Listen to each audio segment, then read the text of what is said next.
Good morning. My name is Anita, and I will be your conference operator today. At this time, I would like to welcome everyone to the Corus Entertainment fourth quarter and year-end 2021 analyst and investor conference call. All lines have been placed on mute to prevent any background noise. After the speaker's remarks, there will be a question and answer session. If you would like to ask a question during this time, simply press star, then the number 1 on your telephone keypad. If you would like to withdraw your question, please press the star and then the number 2. Thank you. As a reminder, this call is being recorded. I will now turn the call over to Mr. Doug Murphy, President and CEO of Corus Entertainment. Mr. Murphy, you may begin your conference. Thank you, operator, and good morning, everyone. Welcome to Corus Entertainment's fiscal 2021 fourth quarter and year-end earnings call. I'm Doug Murphy, and joining me this morning is John Gosling, Executive Vice President and Chief Financial Officer. Before I read the cautionary statement, I'd like to remind everyone that we have slides to accompany today's call. You can find them on our website at www.corusent.com under the Investor Relations section. Now let's move to the standard cautionary statement found on slide 2. We note that forward-looking statements may be made during this call. Actual results could differ materially from forecast projections or conclusions in these statements. We would also like to remind those on our call today, in addition to disclosing results in accordance with IFRS, Corus also provides supplementary non-IFRS or non-GAAP measures as a method of evaluating the company's performance and to provide a better understanding of how management views the company's performance. Today, we will be referring to certain non-GAAP measures in our remarks. Additional information on these non-GAAP financial measures, the company's reported results and factors and assumptions related to forward-looking information can be found in Corus' fourth quarter 2021 report to shareholders and the 2020 annual report, which can be found on SEDAR or in the Investor Relations section of our website. I'll start on slide 3. We delivered strong results to close out the year with yet another quarter of consolidated top and bottom line growth powered by the disciplined execution of our strategic plan and the emerging economic recovery. As I said on our last call, everything is working. Our advanced advertising leadership in targeting and automation is once again evident in our impressive revenue growth. Our fall schedule on Global is a clear winner. Stack TV's growth momentum and unique value proposition has resulted in a larger addressable market than we anticipated in our original business plan. More on that later. Demand for our original content from Nelvana and Corus Studios is robust as we ramp up our production investment to deliver more seasons of new and returning hit shows that drive ratings at home and revenues around the world. Our increased financial flexibility is setting the stage for new ways to drive future revenue growth. Over to slide 4. As we turn the page on fiscal 2021, I'm very pleased with our team's dedication and commitment, which is reflected in these excellent results. I will briefly review the headlines with you now and later turn it over to John to take you through the details. Our consolidated revenues were up 2% for the year at $1.543 billion, with everything growing, including advertising, subscriber, and our content business. We finished the year with consolidated segment profit of $525 million, which was up 4% over the prior year, and this in turn drove another impressive year of cash generation with free cash flow of $252 million, resulting in improved financial flexibility as we benefited from the ongoing deleveraging of our balance sheet to 2.76 times net debt to segment profit, as well as the diversification of our financing sources with our successful high-yield offering. At Corus, our capital allocation policy aims to create shareholder value by directing free cash flow towards advancing our strategic priorities, strengthening our balance sheet, and funding our dividend. As a reminder, at today's share price, Corus trades at a segment profit multiple of just over 5 times, at a free cash flow yield of over 20%, with an attractive dividend yield of over 4%, which is well supported by a dividend payout ratio of less than 20%. Over to slide 5. Let's talk about our fall schedule, which is always an exciting time of the year for television. Corus is a premier steward of some of the biggest and best U.S. channel brands. These powerful entertainment and lifestyle channels are favorites among Canadians. Our new primetime schedule has global, better positions competitively than it has been in years.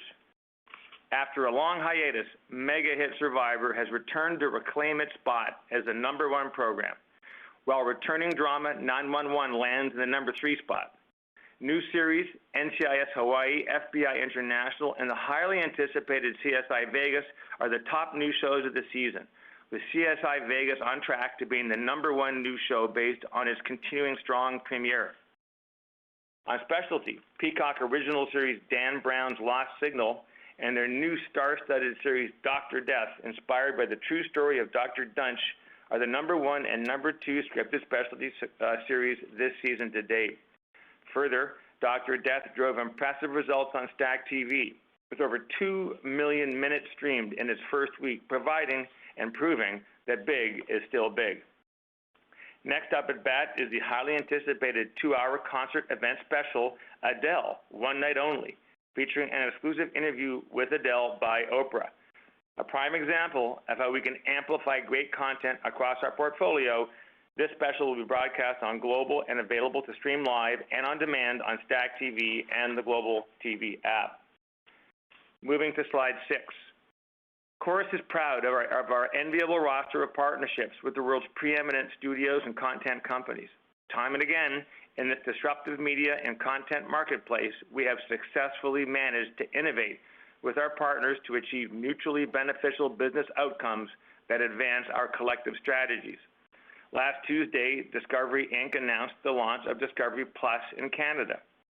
Over the past many months, we have worked with Discovery, our joint venture channel partner of over 20 years, to discuss opportunities to support the growth of Discovery Inc.'s business in Canada.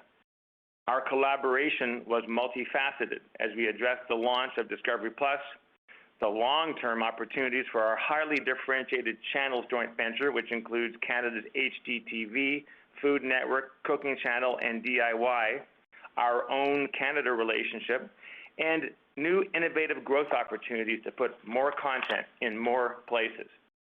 Moving to slide 7. In addition to the progress we have made in growing our business in Canada, we have also been very successful in broadening and deepening our strategic content partnerships to pursue opportunities outside of our domestic market. Think of it as moving away from the old one-way content rental model from yesterday to a new two-way content partnership model for tomorrow. Let's stay with our strategic partnership with Discovery as an example. This past year, Discovery acquired 220 combined hours of hit lifestyle and factual reality Corus TV shows for use on their channels and digital platforms around the world.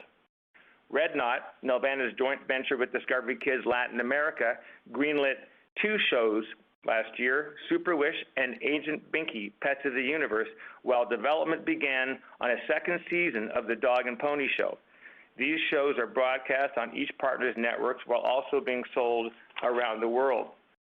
Streaming platforms around the world are hungry for premium video content. Witness Corus Studios' successful sales of Big Timber to Netflix for worldwide distribution and Rust Valley Restorers to Discovery in the U.S. Hulu is becoming yet another important buyer. Earlier this year, Nelvana secured the sale of The Hardy Boys to Hulu for the U.S. market.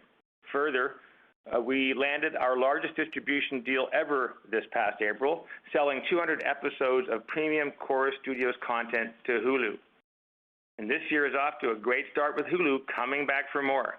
Today, we announced the pickup of 4 complete series totaling 58 more episodes from Corus Studios, including Worst to First, Salvage Kings, Project Bakeover, and a pre-sale of new gold hunting series, Dead Man's Curse.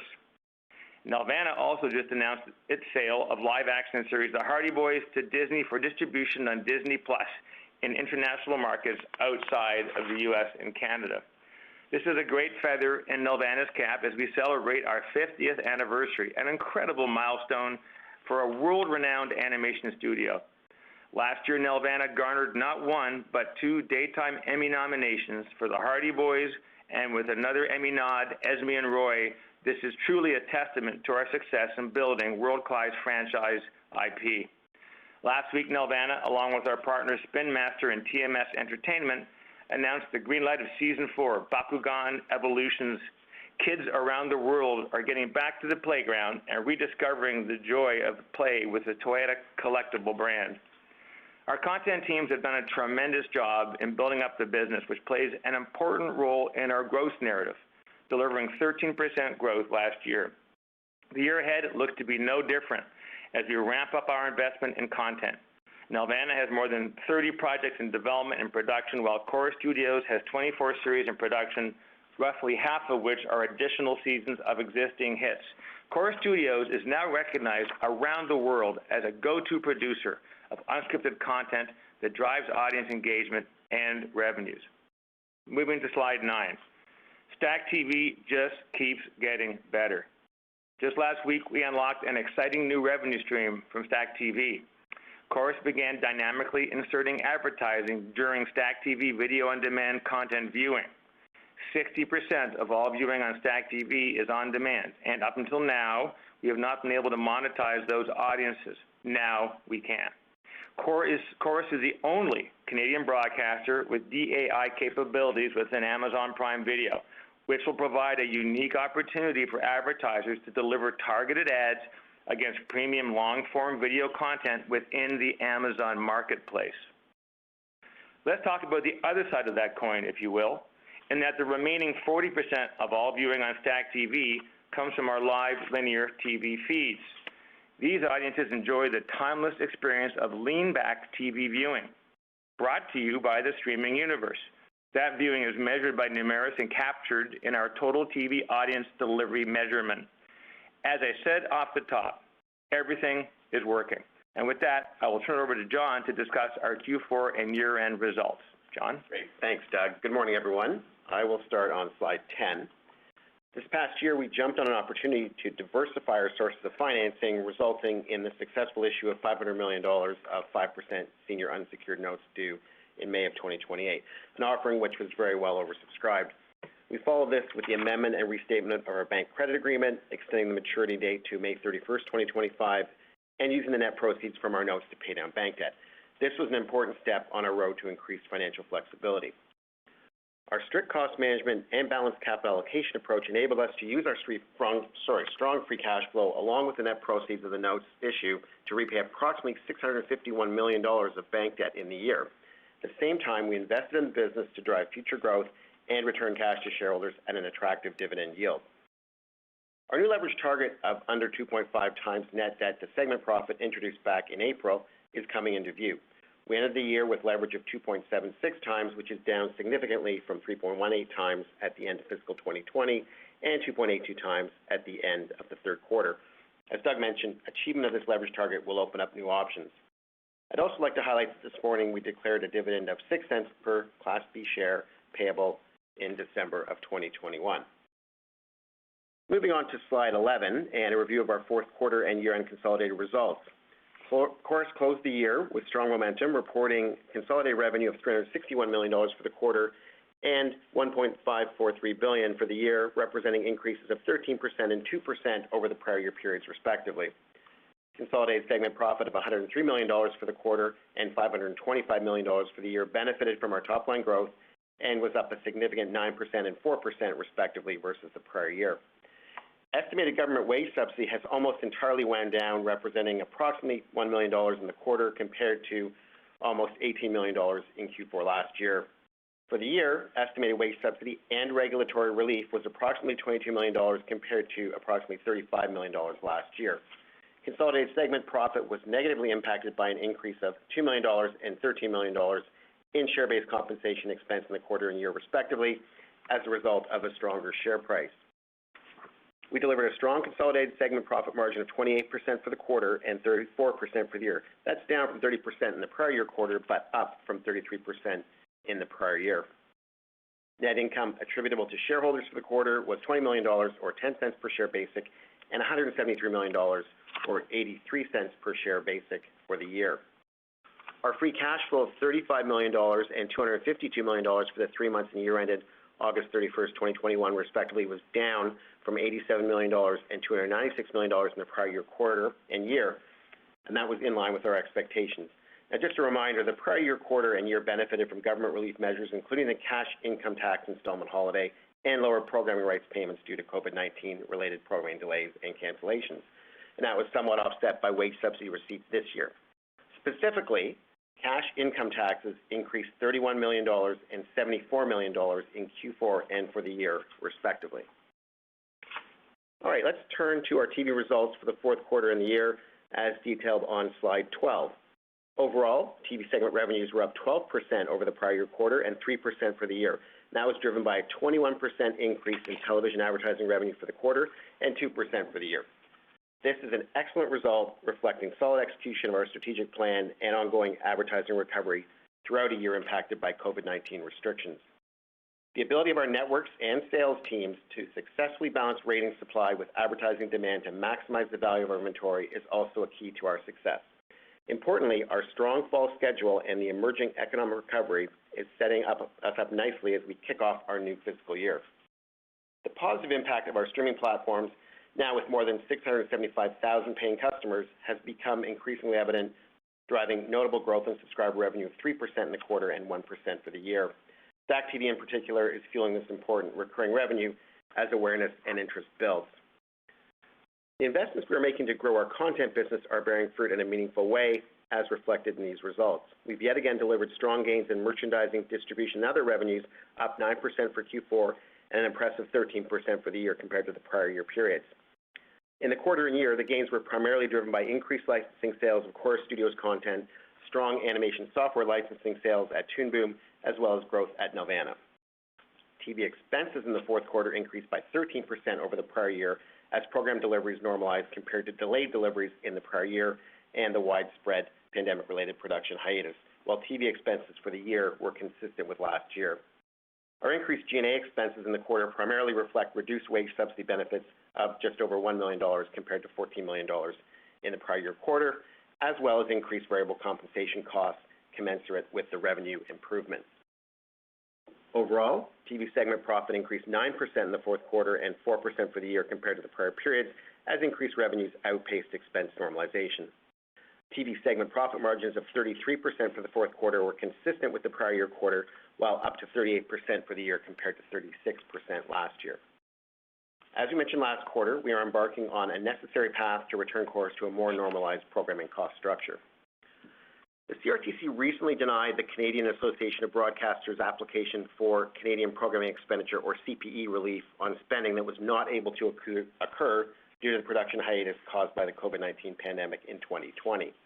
The CRTC also provided an extended period for all licensed broadcasters in Canada to be compliant with their required CPE, with the new deadline being the end of August 2023. So we have 2 years to catch up, and our teams have been working hard to determine how we can best invest to supercharge our own more content aspirations. New platform revenue and optimized advertising revenue performance metrics introduced earlier this year to demonstrate the benefits of our revenue diversification strategy are shown on slide 13. We're gaining meaningful traction as our team pursues attractive growth opportunities in streaming, digital video advertising, and the automation of advanced advertising initiatives. New platform revenue, which includes incremental subscriber revenue from new streaming initiatives and advertising revenue from digital platforms, is expressed as a percentage of total advertising and subscriber revenue. New platform revenues were approximately 10% of TV advertising and subscriber revenues in the quarter, increasing materially by 46% year over year. New platform revenues, up 8% for the year grew 62%, a tremendous result that clearly illustrates our progress as we build more connections with audiences and drive new sources of revenue.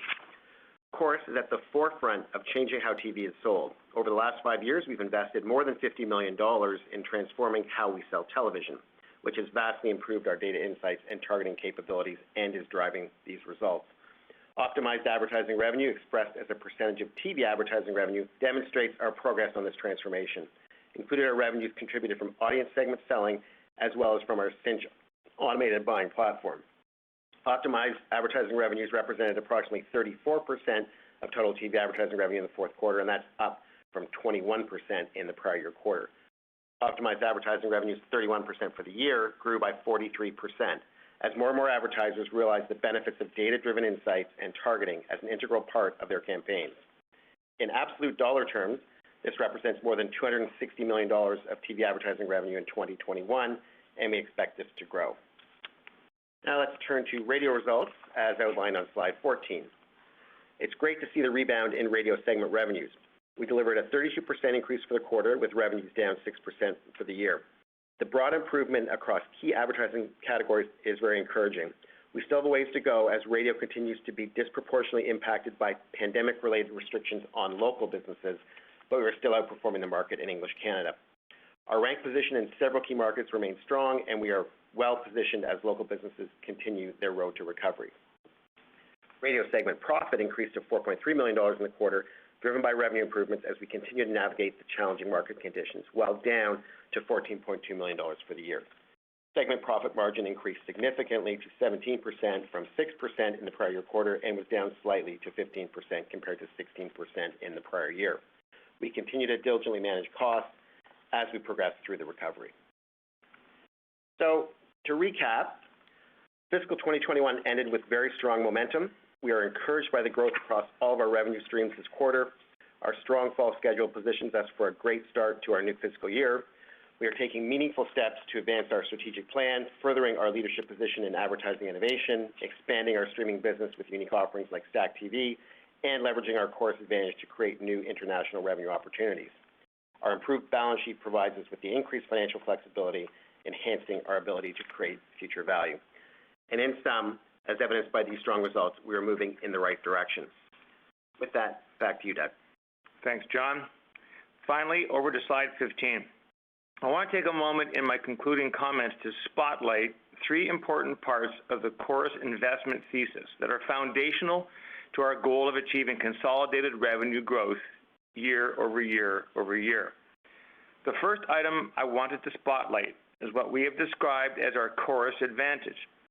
Corus is proud of our role in bringing Canada to the global screens, big and small, with great content produced at Nelvana and Corus Studios, in addition to the many shows we bring to life in collaboration with our independent producer partners. Each year, we invest our internal production dollars to grow our content business, or the studio business, as I like to put it, leveraging our required spending to diversify our revenues outside of Canada. Last year in total, we produced over 350 episodes. Many of these are additional seasons of proven hits, creating true franchise value. An equal amount are promising new projects resulting from the purposeful increases we have made in our development funding over the past 2 years. What is most important is that we control the green light. We are not at the mercy of the long wait for a broadcast pickup or having to produce a pilot before a streamer will buy our shows. The Corus advantage not only leverages our required spending to accelerate revenue growth, it also de-risks the production side of our business. The second important point of the investment thesis I wanted to spotlight is what I described as Canada's unique market structure. The market structure in Canada is unique in that it is highly concentrated, with 3 broadcasters accounting for 83% of the English linear audience share. This market is unique in that it is vertically integrated, as 2 of those broadcasters are owned by the 2 largest distributors in Canada, Rogers and BCE, who are rolling out the 2 future state video distribution platforms, Xfinity and MediaKind. This market is unique in that it is regulated, which has resulted in the traditional channel bundle being more accessible to all Canadians at about half the price of that in the USA. Finally, this market is unique in that it is highly collaborative, with broadcasters working together on advanced advertising initiatives such as common audience segments and ensuring an enhanced value proposition for our subscribers. According to a recent CTAM report, 74% of Canadians enjoy a television subscription. This market is unique, and that is noteworthy. This unique market structure in Canada results in a very lucrative content licensing opportunity for our U.S. studios and content partners. This matters greatly when it comes to Corus's ability to renew and secure content on a long-term basis for the 3/4 of Canada who enjoy the channel's experience. It also matters as we work to re-aggregate our channels bundle on new streaming platforms such as Stack TV on Amazon Prime Video. This past year, we have secured several multi-year content renewals, and in so doing, reaffirmed the important role that the channels business plays as part of our partners' international content licensing strategy.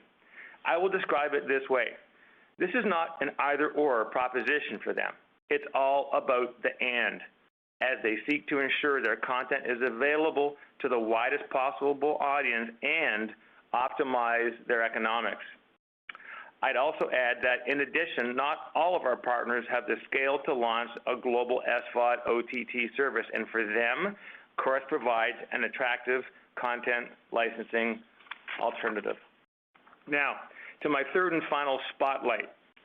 Our experience with Stack TV demonstrates that lean-back television is alive and well, and when paired with VOD, provides a compelling consumer value proposition. Stack TV is the first product of its kind in the world, the reaggregation of the channels business delivered on a streaming platform. Our eyes and the eyes of the industry have been opened. It's now obvious to all that Stack TV is a game changer. It has clearly defined the opportunity in Canada to put more content in more places. As a result of the continued smart investments we've made with our content partners, we have ambitious plans to expand Stack TV, both the product and the distribution, in the quarters and the years ahead. So, as we turn the page on fiscal 21, we're also turning the page on the latest chapter in my book of COVID. On to the next chapter, which we are calling Full Stream Ahead, as we pursue a revised target of 1 million paying streaming subscribers. As a final note, I want to thank our entire team for their tireless commitment as we work to advance our strategic priorities and build a stronger Corus while bringing innovative new ideas to the table. Thank you, and back to you, operator. Thank you. As a reminder, if you would like to ask a question, simply press star and the number 1 on your telephone keypad. If you would like to withdraw your question, please press the star and then the number 2. We'll take our first question from Eden Shine with National Bank Financial. Please go ahead. Thanks a lot. Good morning. Maybe we start with how ad pacing is evolving in this seasonally important Q1. Obviously, some puts and takes that we're all aware of in the marketplace. But, Doug, just give us a sense as to how things are brewing at the start of the year. Hi, Adam. Nice to hear from you. We're off to a great start. There's a lot of demand in the market, which is great. It's nice to see advertisers, putting dollars back to work. Clearly, the economy is reopening. Canadians are spending money. So, the demand's there, and the good news is that, our schedule is delivering some great results, and so that means the inventory is there. And, our team is doing a great job matching demand, with supply. So I would say that, the advertising economy, which of course is a leading indicator, would suggest that things are looking very promising. There's some categories we're all aware of that are kind of weak, like automotive and health and beauty. Lipstick sales are down. But on the flip side, retail's up, financial services, communications, food, a lot of categories are very strong. And some of them, in fact, are stronger than they were back in fiscal 19. So I would just say, in short, that it's off to a great start. We're very confident.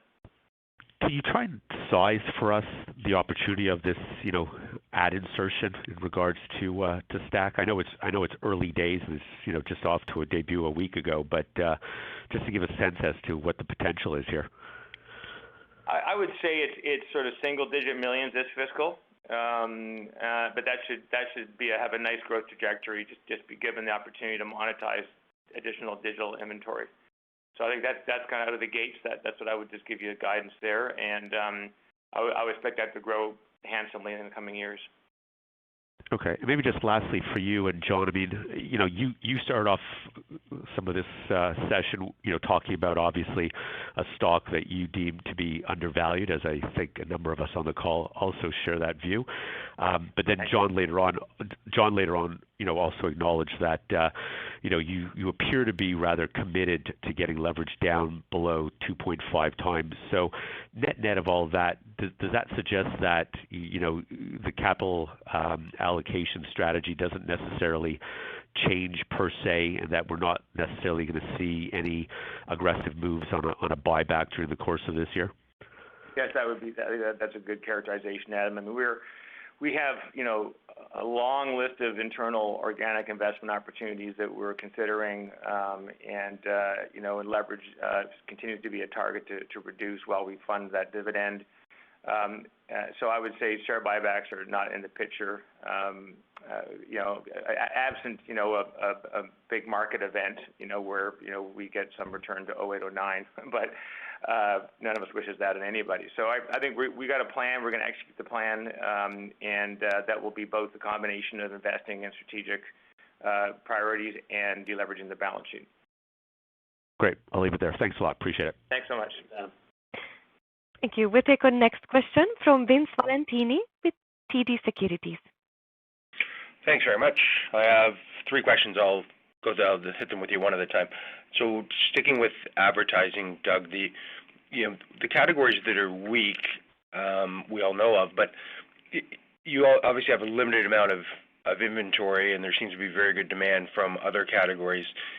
Can you still achieve, optimize your TV advertising revenue with those other categories, or should we assume there's actually a bit of a dip because those, auto and other categories aren't? In other words, can you replace auto with all the other categories that are super strong and potentially get back close to where you were in the first quarter of 2020 on TV ad revenue? Yeah, I think the quick answer is yes. There's a lot of categories that are up very significantly compared to 20. Retail, not surprisingly, as I said, communications, government, food are categories that are good. Packaged goods are strong. Entertainment's coming back like a house on fire. Witness Mike Myers and the Halloween thriller last weekend.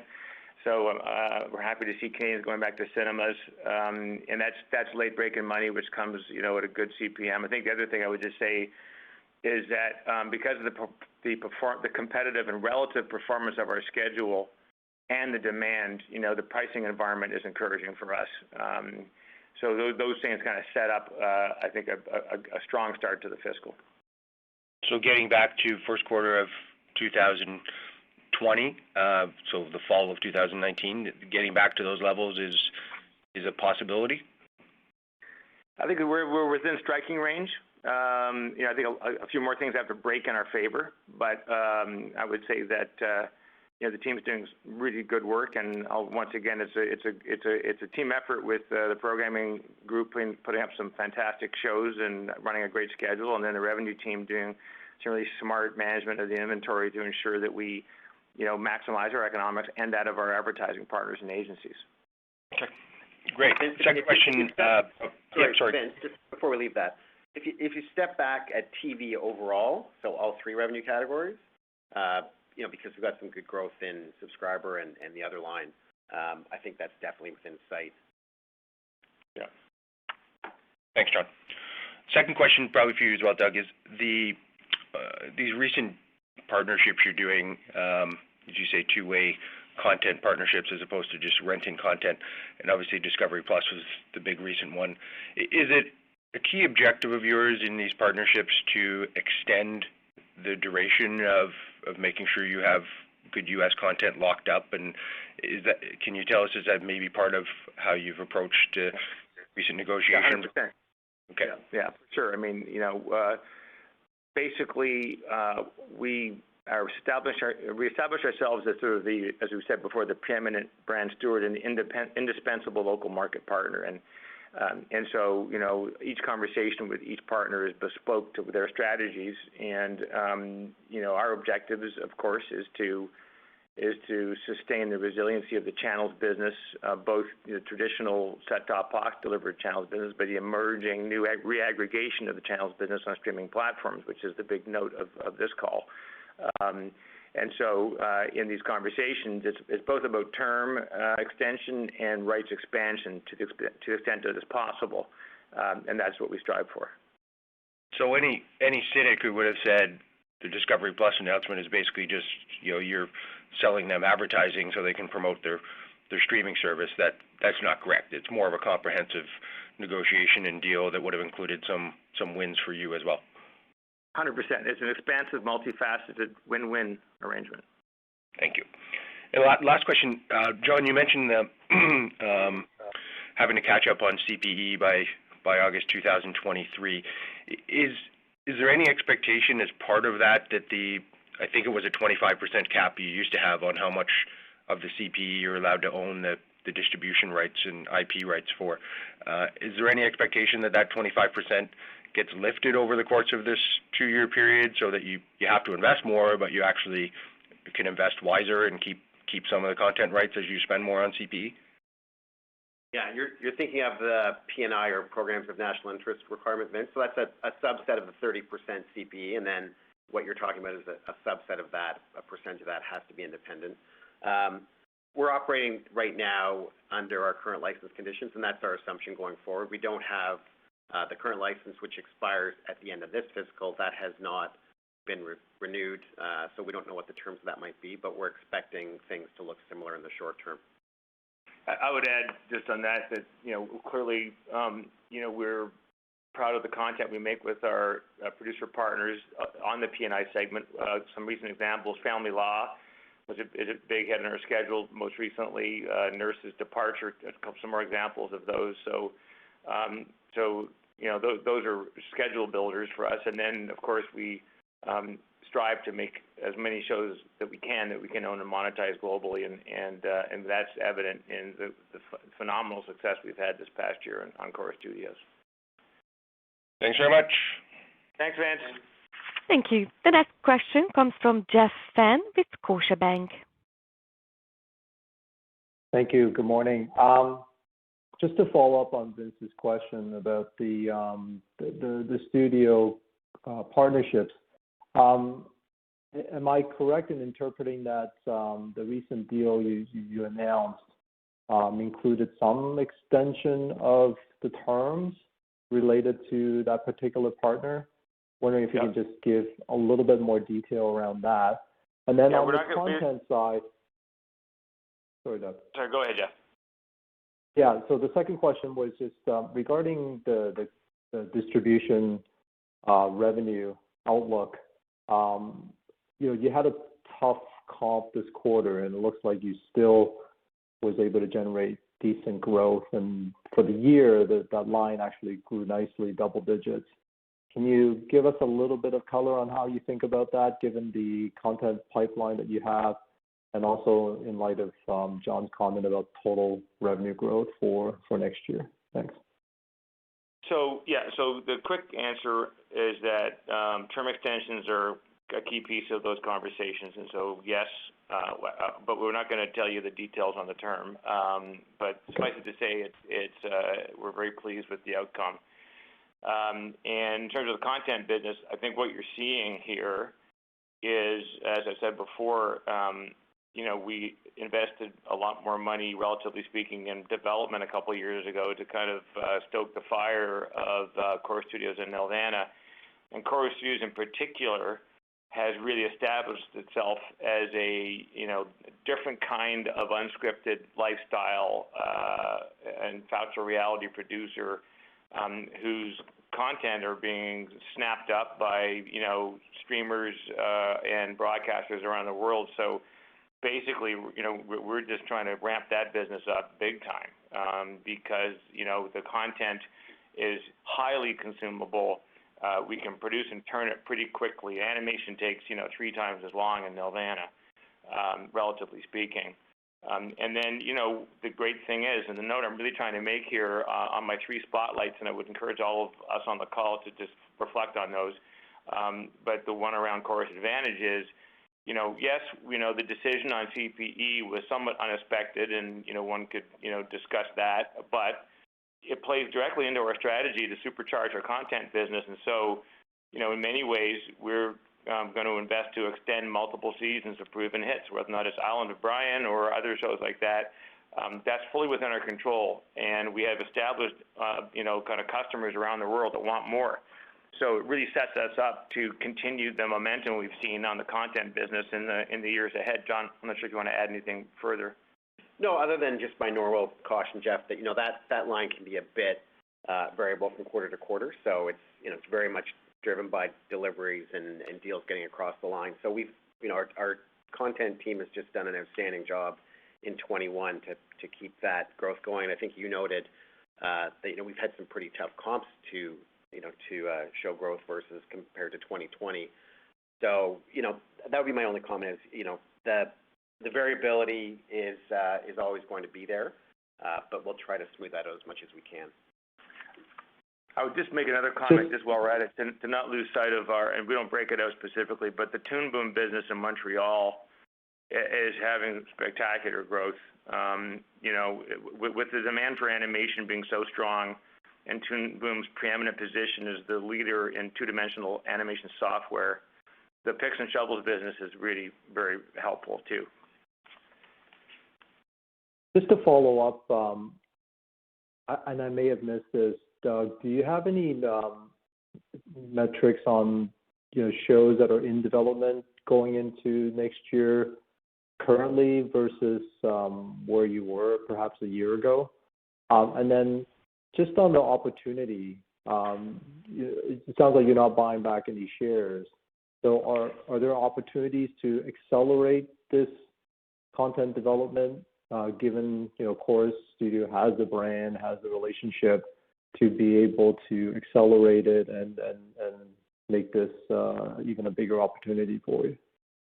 Yeah, the short answer is absolutely. We don't break out necessarily any kind of metric on development in terms of series and shows. Nelvana's got, we lump them together. So Nelvana's got 30 series in various stages of production and/or development. Corus Studios has got 24 series in production and a lot more in development. We talked about Pamela Anderson's Garden of Eden, tentatively titled show. And as I mentioned, the CPE catch-up requirement is just going to help us sort of put the pedal down on further acceleration of that. But in terms of trying to give you some guidance, I would just speak more to double-digit growth, like I've said now for a number of years, on content that's clearly within reach. We talked about our feature film. We still have ambitions on animation and feature film. Got a few projects that are being reviewed now. So there's a lot of activity going on in that piece of the business. We just talked about the Bakugan Evolutions green light, so we're back. The band's back together again with Spin Master, which is super exciting. So there's a lot of promising developments that are kind of in the hopper in the content side. Thank you. Thank you. Thank you. Once again, if you would like to ask a question, simply press star and the number 1 on your telephone keypad. We'll take our next question from David McFadgen with Cormark Securities. Oh yeah, hi. A couple of questions. So I don't think you've addressed it on the call yet, but can you talk about programming cost inflation that you expect for this year? Sure, absolutely. I mean, I think I referred to it, but probably not in a whole lot of detail. So, if you look at now all of 21, David, versus 20, we were essentially flat, which would not have been our expectation going into 21. But given delays on production, both Canadian and foreign, as we call it, or U.S. Hollywood stuff, that's where we ended the year. We've, I think, been signaling the last several quarters that that's not really the way to think about programming costs for us. I think there's a lot more deliveries we've talked about in Q1 for global, and as well on the Canadian side with that makeup that we have to do on CPE. So I would say, particularly coming out of the gate in Q1, there's going to be a lot more programming costs. Recall last year we were down, I think, $20 or $25 million just in the quarter. So that was all about the timing of the fall launch or the lack thereof. But going forward, yeah, you're going to see pretty significant increases in programming costs. I think that it's just natural from where we're starting. Is that going to be low double digits? Probably, and that's going to vary by quarter. And I guess the thing to consider is that there's strong advertising demand. Yeah, there's audience, for sure. I mean, the programming cost is of course, important to model, and obviously we track it, but from where I'm sitting, given the enormous demand we're seeing, I'm delighted to have all that content coming in, because the art and science of this business is obviously to match, the impression supply with the demand from your advertisers. So just to clarify, so you're talking about low double-digit increases for fiscal 22, right? Yes. Yeah. Okay. And then just on the ad trends, we've seen some people report some softness just from the supply chain impacts around the world. It doesn't seem like you're seeing anything like that, are you? Well, the category that we're most seeing it is in automotive. That's true.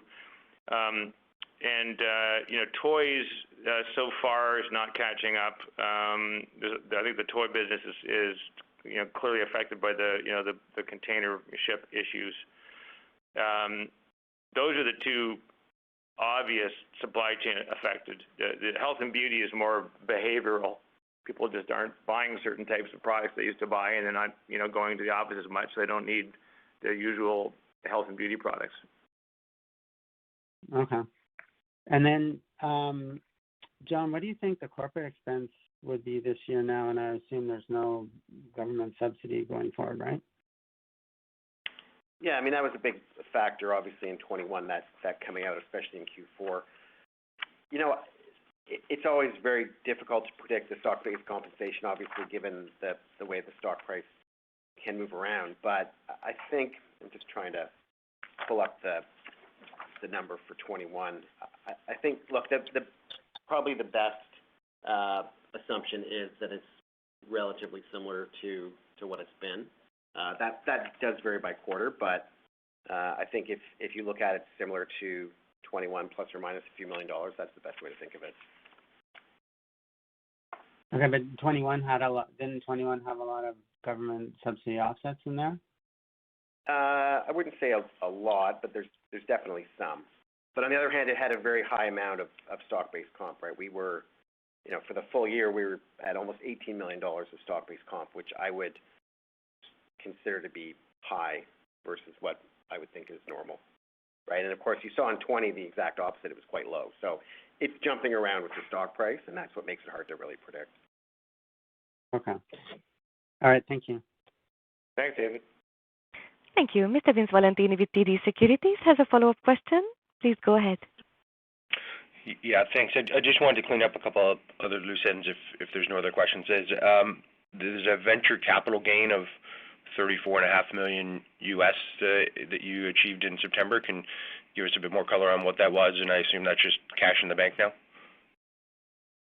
Yeah, Vince, that was related to Score Media, which we had an investment in through one of our venture funds. So yeah, that money came in 2 or 3 weeks ago. That money is in the bank. And based on your definition of free cash flow, I believe you will include that as free cash flow in fiscal 22? Yeah, that's definitely been the way we've done it historically. Okay. And the cash tax you alluded to in your opening remarks, John, I think you're implying that it comes back a bit down to normal a bit in terms of just the cash payments, not the accounting tax, comes back to normal a bit in fiscal 22? Yeah, definitely. I mean, that gain that we just talked about will attract some cash tax. But yes, I think a more normalized level is the way to think about it. And not quite lastly, but second last, the program cost increase you talk about with the acceleration in starting in Q1 with global deliveries and extra CPE. I just want to make sure I understand that right. Is that the cash flow impact hits in Q1, or is it the amortization of that programming also hits in Q1, or is there a lag effect?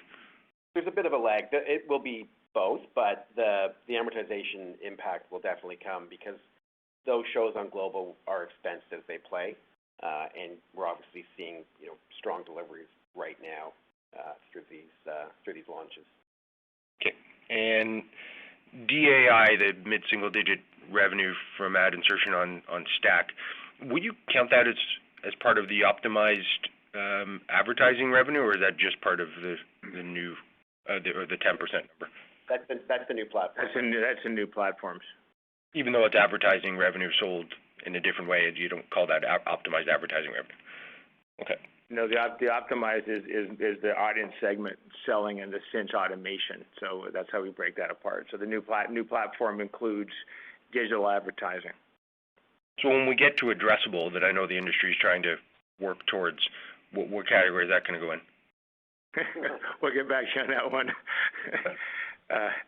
But let me just, thanks for the segue, because I just want to, we haven't talked about this yet, but you know, the blistering growth that we're seeing in those two metrics that we started, you know, telling the street about, I think is certainly notable, right? I mean, we new platform grew 61%, 52%, so that's smoking. That's up $40 million plus from last year, and then optimized ad revenue grew 43%. That's up $80 million from last year. So if there's any doubt that our growth story isn't taking hold, those numbers should just scream out that this, as I said on the top, advertising's working, subscribers working, stacks working, content's working, everything's working. Wonderful. That was my laundry list. Thanks, guys. Thank you, Vince. Nice to talk to you. Thank you. It appears there are no further questions at this time. Mr. Murphy, Mr. Gosling, I'd like to turn the call back to you for any additional or closing remarks. Well, thank you, operator. I just kind of made my punchline there at the end with Mr. Valentini. So we would just like to thank everybody on the call today. We look forward to speaking to you today on our follow-up calls, and have a great weekend. Stay safe, be well. Take care now. Bye-bye. This concludes today's call. Thank you for your participation. You may now disconnect.